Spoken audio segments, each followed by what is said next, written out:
अरे काय तुम्ही असं गप्पा मारत का उभे आहात? आपल्याला ऑर्डर पूर्ण करायचे, कुठपर्यंत आलंय काम? कुठं आलंय काय विचारते पारू? सगळं झालंय. काय हे सगळं स्वयंपाक झालंय, सगळी ऑर्डर पूर्ण झाली? हाँ पारू भाऊजी, पुलाव, सब्जी, पूड़ी, तरकारी, खीर सब कुछ बन गईल बा. हाँ अहो, पण कसं शक्य आहे? म्हणजे एवढ्या लवकर कशी काय पूर्ण झाली? ती बाई आली होती ना, तिने फटाफट सगळं काम उरकलं आणि एक पण काम शिल्लक नाही राहिलं बघ. सगळं झालंय आता. वा वा, एकदम चांगलंय. नाही म्हणजे कुठं हाय, कुठं ती बाई? गेली ती म्हणत होती तिच्या घरी लहान बाळ आहे म्हणून. ऑर्डर पूर्ण झाल्यावर ती म्हणाली मी जाते.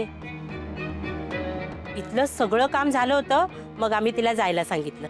बरं झालं. नाही म्हणजे कसं आहे ना, अडचण आली की बरोबर उपाय देतो देव आपल्याला.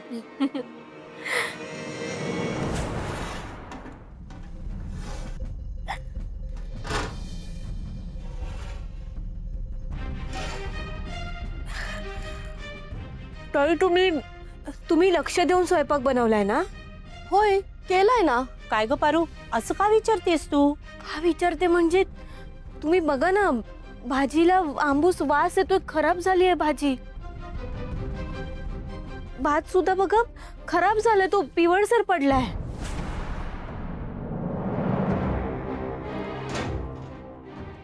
खरंच की. पण आम्ही तर लक्ष देऊनच काम केलं होतं. पण हे कसं झालं काय माहित. एक मिनिट. हे बघा, मी तुम्हाला दोष देत नाहीये. मला फक्त एवढंच म्हणायचंय की काहीतरी गडबड आहे.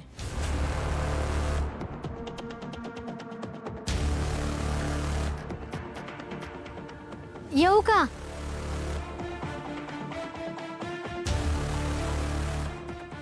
ह्या कोण आहेत? या ना, या. अगं रेखा, तू काय आली आहेस आता? अगं सॉरी बर का, ते पोराला शाळेत सोडायला गेले होते ना, त्याच्यामुळे यायला थोडा उशीर झाला. सांगा बरं पटापटा काय स्वयंपाक करायचा आहे तो? करायचं काय, झाला स्वयंपाक. झाला? कोणी केला? तुझी ती जाव आली होती ना, तूच पाठवलं होतंस ना तिला स्वयंपाकासाठी. जाव? मला तर कोणी जावंच नाहीये. मी कशाला कोणाला पाठीन? मग ती स्वयंपाक करून गेली ती बाई कोण होती?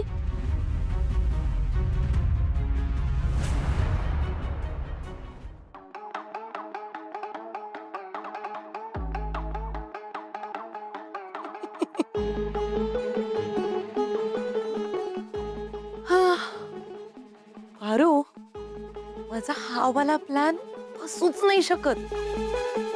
कारण तू कितीही काहीही केलंस ना, तरी शोधच नाही लावू शकणार की ती बाई कोण होती आणि तुझा सगळा स्वयंपाक कोणी बिघडवला.